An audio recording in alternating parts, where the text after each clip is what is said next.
Spotlight Media presents the Second Generation Talk podcast, a podcast by the second generation for the second generation. Hello, and welcome to the Second Generation Talk, a podcast by the second generation for the second generation. I'm your host, Shreya Parajuli, and our title sponsor is JDM Title LLC and Spring Hill Real Estate, Realtor Ram Mishra. Our media sponsor is Nepal Talks, Anantha, Nepal, North Carolina. Our mortgage partner is One Mortgage Inc., Devdas Rajbhak, and our insurance partner is State Farm Nirmal Athira.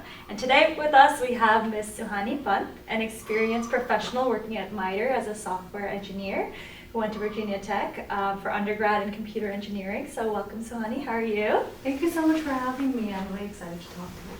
I'm really excited to have you here today, Suhani. So I know I gave a very brief introduction about you, but if you kind of want to share with our viewers a little bit about yourself, what you're doing, and you can kind of go from there. Yeah, absolutely. I love wearing a lot of different hats. So in my professional engineering career, I like to say that I'm fulfilling my dreams of when I was 17 years old. And I was always very fascinated by science and math, and most importantly, innovation and inventing things. So that's how I decided to pursue computer engineering, and that's what led me to this path. And in my job, I worked on a lot of different projects. Initially, I started working on building virtual reality simulations. And one of the projects that I worked on that I'm very proud about had to do with the 2021 insurrection that happened in the Capitol region. So our team was tasked with building a virtual reality simulation of that environment. And after the simulation ran, the data that was collected informed the Biden administration at that time about what to do if something like that were to happen again, and how to secure the region. So a lot of the work that I've done has to do with the nation's security. And in my day-to-day life, I would really love being creative, whether it's making art, dancing, pursuing different hobbies, and that's what led me to start my own jewelry business, especially as somebody who's always been very interested and mesmerized by accessories and expressing myself in that way. And I also helped my husband with his passion project, which is the Kind Nepali dating app.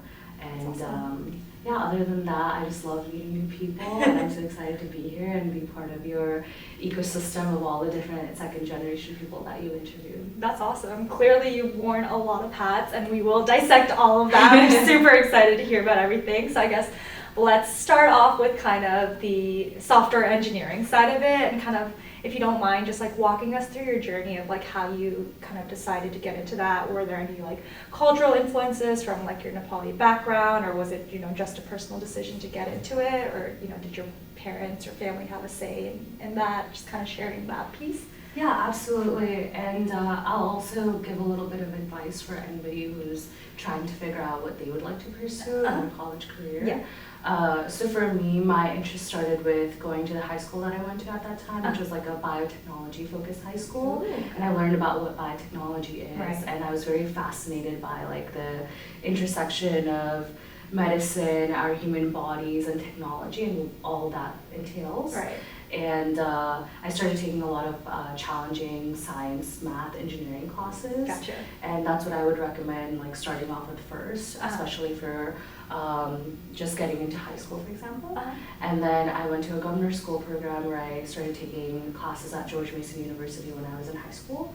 And I did more rigorous of a curriculum. I used to work in a lab, and that's how I got exposed to doing scientific research, what that involves. And I was just able to try on a lot of different careers by just either shadowing people or doing what the day-to-day tasks looks like. I worked in the lab, and I realized I don't really want to be a researcher. That is so valid. Me with math, I was I would never do anything with math, so that's valid. So when you're young, it's a really great time to really figure out okay, I'm just gonna experiment, kind of a little project of what is it that I like to do, and can I see myself in the future really diving even deeper into this. And I took my first coding class when I was 17 years old in the governor's school program. And it was very challenging.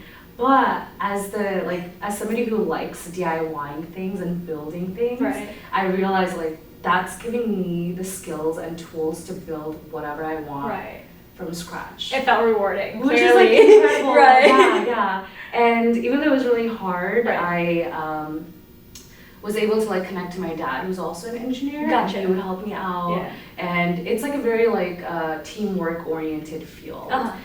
Even though when you're in school it may not feel like it. So at work I really get to collaborate with all the fellow engineers that I have to build what we need to build, which I really like as a social person. And I would recommend if you're in high school or in college, everybody says this, but work on your personal projects. And you should be able to do it pretty easily, even just by following like YouTube tutorials. And your personal project should reflect your personality. Like, don't just build a to-do list because like somebody told you to build a to-do list, you know? Like this past weekend, just for fun, I made like an app for myself to keep track of my outfits. I love that. Are you big into shopping? So yeah. Because I wanted to see like what clothes in my closet I was using and how often. That's fair. So I wanted to like keep track of that data. So I just like quickly made an app. And I think now like things are so different from how they were 10 years ago. Like you have all these like AI assistants too that can really help you out. So I would suggest working on personal projects, and maybe you'll find out that like that career path isn't for you, so then you can pivot. So then ultimately I went to Virginia Tech. I studied computer engineering. I got to understand like what's called like lower level programming, which is programming hardware and doing more like electrical engineering stuff. I realized I don't really like that. There you go. So then I pivoted, and then that's how I landed into doing like higher level programming, which is software engineering. And I used to do research in a lab like just for fun. And they were doing virtual reality research.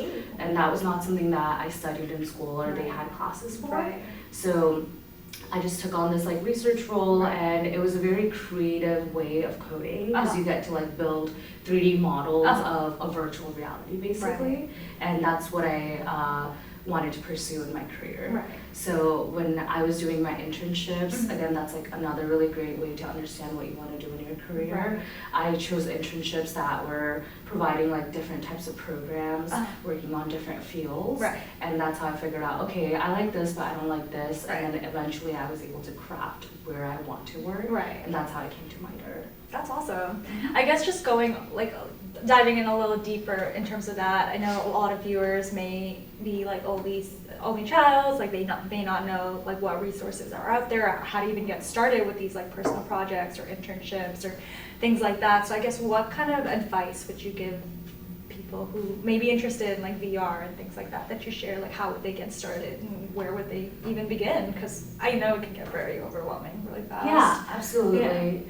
So if you are feeling a little bit intimidated, which it can be very intimidating, very daunting. A lot of the times, like these spaces, like these tech spaces feel very cliquey. I remember when I was like 15, 16 in high school, I was curious about robotics, and I went to the robotics club, and they were all boys, and they were not nice. Oh no! And so I just left. I was like, I don't think I belong here. You know? You just felt not in that. Yeah, not your space. I didn't start feeling a belonging until like yesterday in tech, and it's just like a journey of overcoming imposter syndrome. So I think for me, if I were to give advice to my high school self, I would just tell her that it's okay. Like you don't have to feel like you belong in this field immediately.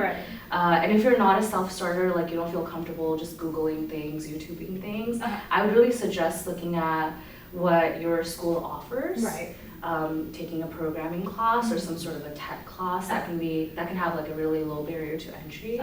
And then also asking your school counselors for any programs that they would recommend, like the governor's school program, for example, that I did in 11th and 12th grade. I started preparing for that like early in high school because I talked to the counselors about it. When I was in high school, my counselor and I were like this because I would always show up to her office. And that was very important because I'm the first person in my family to go to college in America. My parents obviously didn't have the context.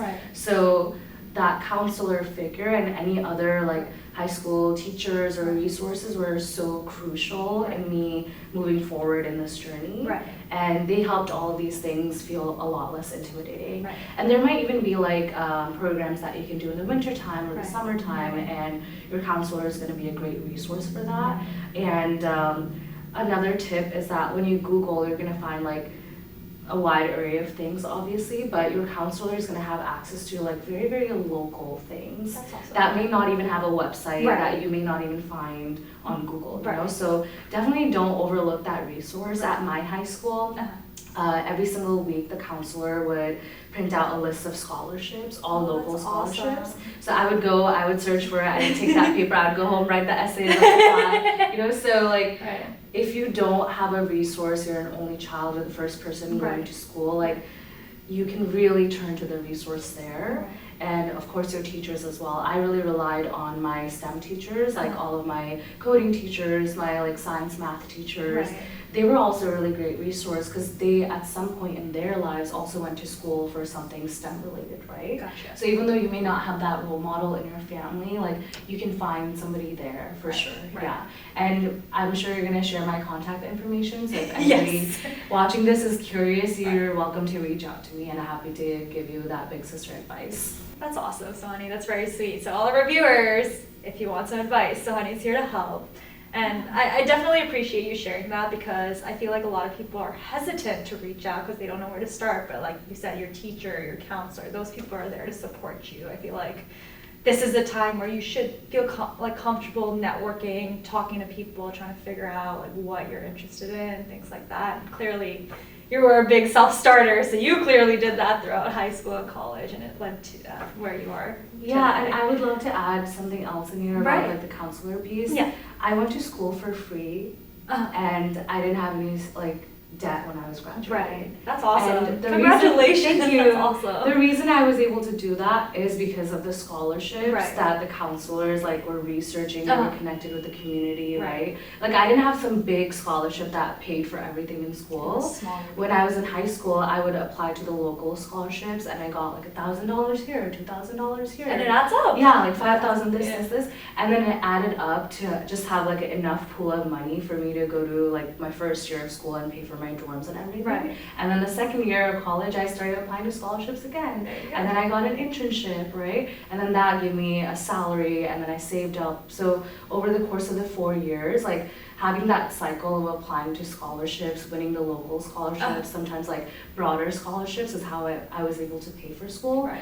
And a lot of it was luck because my parents didn't know that, you know, like scholarships can help pay for school, right? Like Okay. this was just me like being curious Right. and it was almost like a game of like, I'm gonna like write this many essays and just apply to all of these things for Right. fun, like let's see what happens. Mhm. I didn't know like how valuable it would be to graduate debt-free after college. Right. Like That's where a that huge sets deal. you in life, right? So Yeah. again, like I can't emphasize to you enough, if you don't feel like you have a support system right now, definitely rely on your counselor. Mhm. And if you don't feel like you have a good counselor, go to the other counselor. Like I've done that Find too someone, yeah. many times. Yeah, they are really your gateway to your future of abundant opportunities. That's awesome. It definitely sounds like you've had a lot of supportive people in your life to get you where you are.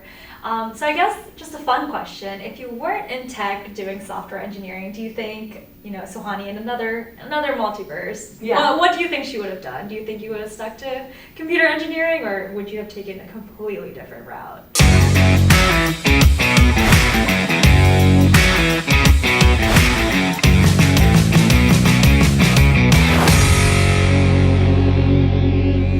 Alight Media presents the Second Generation Talk podcast, a podcast by the second generation for the second generation.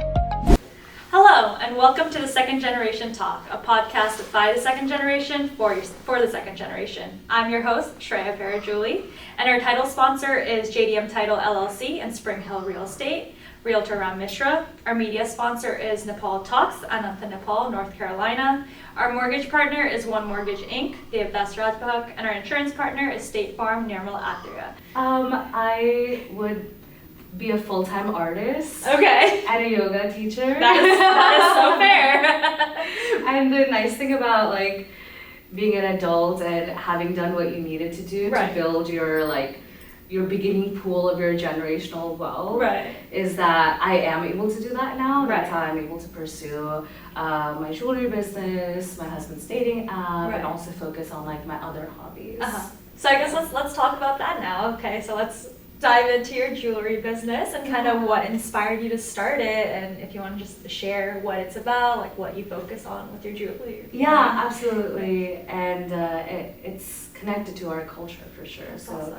my jewelry business is called House of Heirlooms. And I picked the word heirlooms because that means like things that you pass down culturally, you know, and I think that to me has like a really great connection to being an immigrant as well. That's like so emphasized in our culture.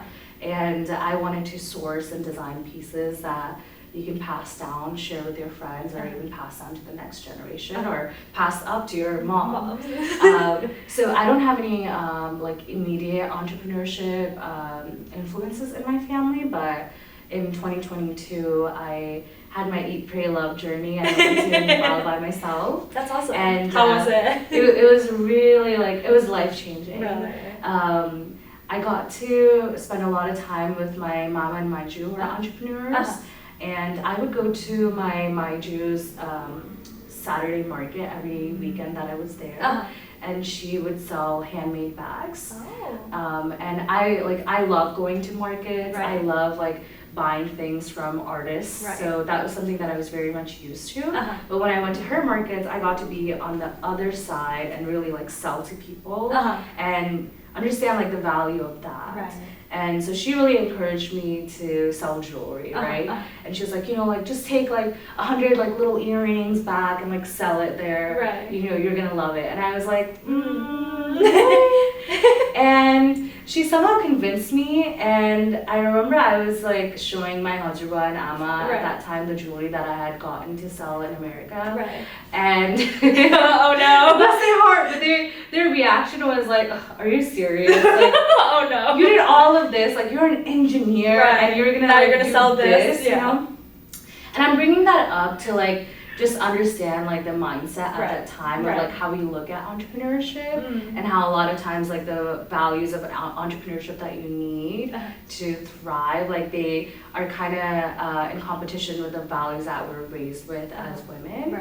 And it's interesting that in my grandparents' eyes, like they felt like if I'm an engineer, which is a respectable job, then I shouldn't be like going to markets like selling things, you know? Like that didn't seem... That's beneath me type of like mentality.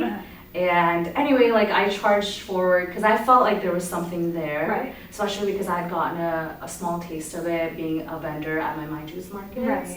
And I came here, and because I already would go to markets, I just started going there and asking the organizer if I could like be a vendor. And if you have some sort of a craft or hobby that you would like to turn into a business, I just want to mention that it's like very easy to do so. I started an Instagram account, I started posting what I had, I shared with my friends, and then I started going to markets to be a vendor.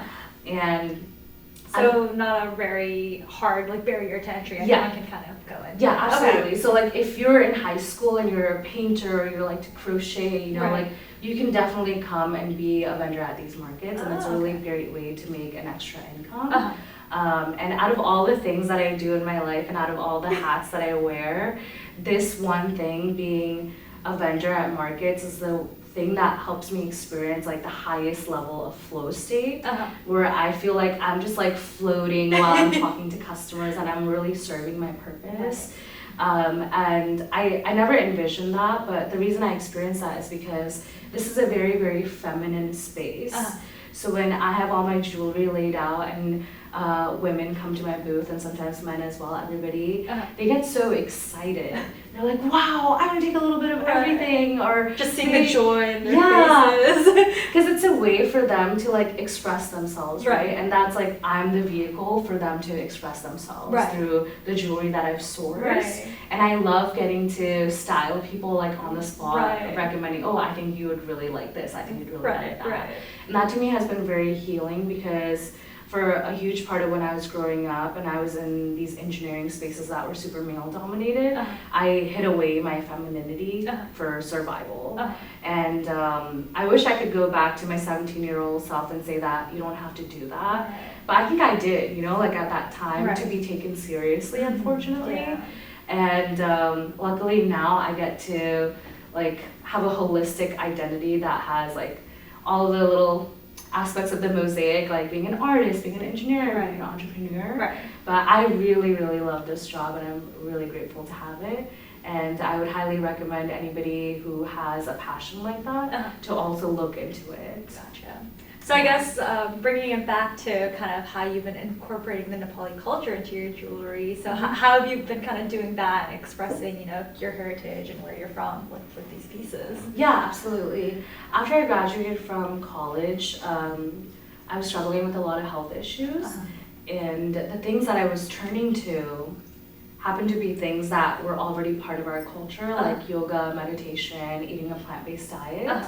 And before that, I can honestly say that I didn't take our culture so seriously, and there was a lot for me to overcome in order to like really embrace the Nepali culture, and be proud of it, which I think is like part of growing up. I as think a second so. generation I think student, so. like everybody goes through a phase of like, I'm too good for this.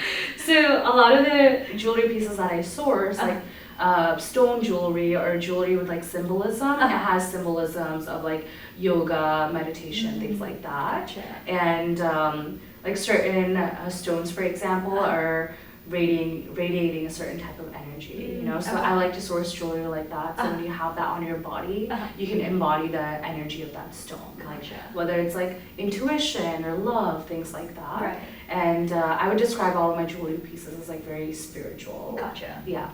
I guess talking about spirituality, do you kind of want to share, your spiritual journey and things like that? I know you kind of wanted to talk about that at the beginning of the show as well. Yeah, absolutely.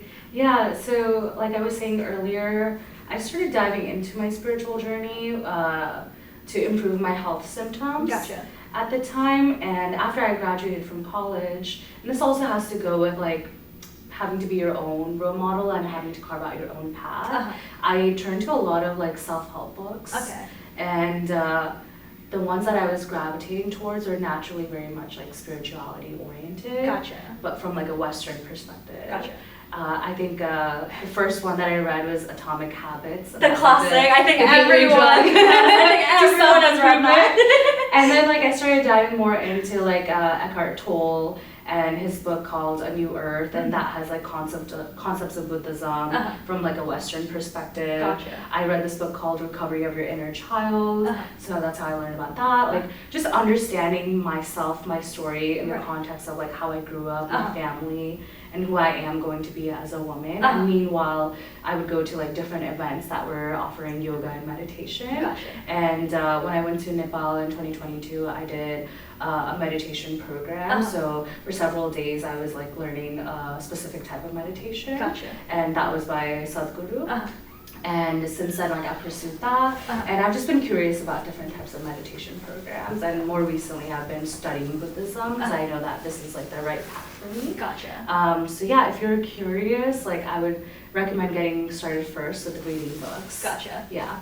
I guess, did you find any differences reading like the Western style spirituality versus like going to Nepal and like, practicing under like Sadhguru and stuff like that? Yeah, absolutely. That's a really great question. I think for me, the biggest struggle is like integrating what I learn into our day-to-day lives where we have to go to a job. That's so valid. People, where we're social. Like, I think like coming back from Nepal, I was able to practice my meditation program for a while, but then like life just catches up to you. That does. So right now, the Buddhism class that I'm taking, it's all in the context of like our lives here currently, the way that we live such a fast-paced life. It's always go, go, go. Yeah, so I really value like the Eastern philosophy, the Western philosophy. Like I try to mold all of those things to what fits best for me. I respect it all, I embrace it all, I believe in all of it. Right. And at the end of the day, like the one truth that I know is that like your thoughts are creating your reality. So that's what I'm most focused on in my spiritual journey. Like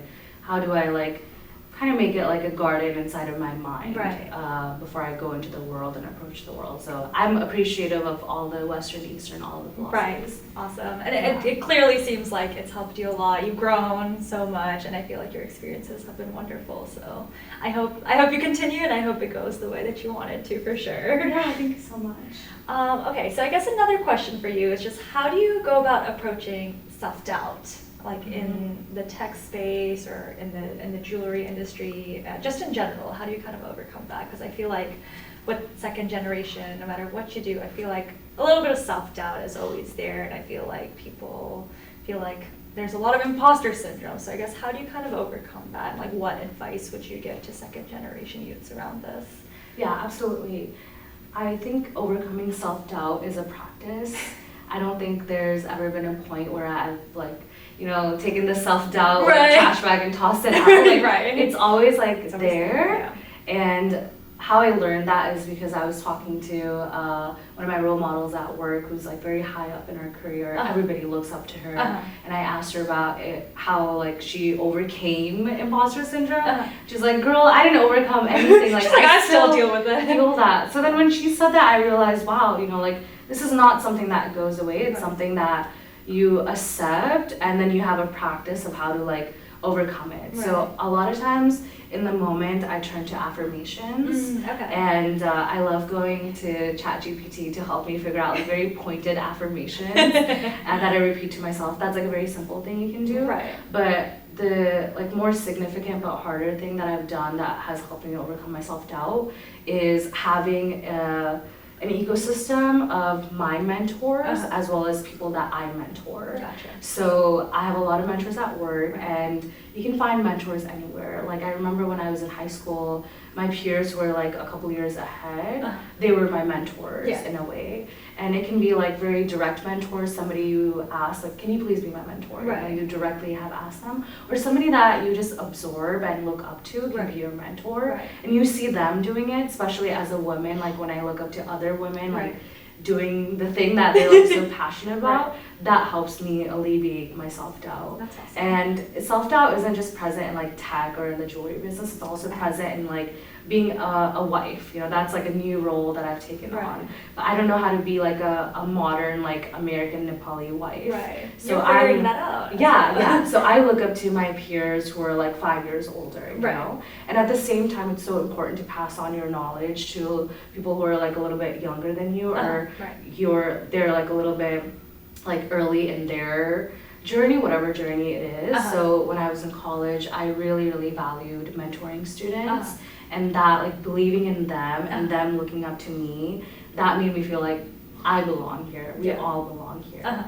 And you can do that at any stage too. Like again with the high school example, like you can mentor like, like your siblings or like people in your neighborhood or people in the Nepali community, right? There's always somebody who's like also looking up to grab onto that next piece of like information in their journey. So having that like ecosystem of my mentors, people I mentor, and also my peers like you, that's been like really helpful in overcoming self-doubt. But it's probably going to be a lifelong practice. Right. But I mean, clearly you've had resources, you found the ways, affirmations, things like that have definitely helped you overcome that self-doubt, imposter syndrome. And I think the takeaway for our viewers is it never goes away. It's just how you deal with it. So I guess now let's talk about support systems. I guess who are your biggest support systems in life? If you want to share about your family, your husband, things like that. Have they always been supportive? Have you had a fight to get to where you are? Just things like that. Obviously, what you feel comfortable sharing, of course. Yeah, I'm very blessed to have a beautiful support system. My husband is my biggest support system, and with him, I can always be my authentic self and really share like the rawest part of myself, like the ugliest parts. And he like accepts them and he helps me like work through those moments. And I think we can't really do that with our parents, right? And for the right reason. So my parents are also there, my brothers are also there, and they've always believed in me, and they've made me believe that like I'm capable of something great that goes beyond myself. Like ever since I was a kid, because like I'm the oldest, my parents encouraged me to be a role model for my brothers at an early age. That instilled in me that I'm capable of doing hard things.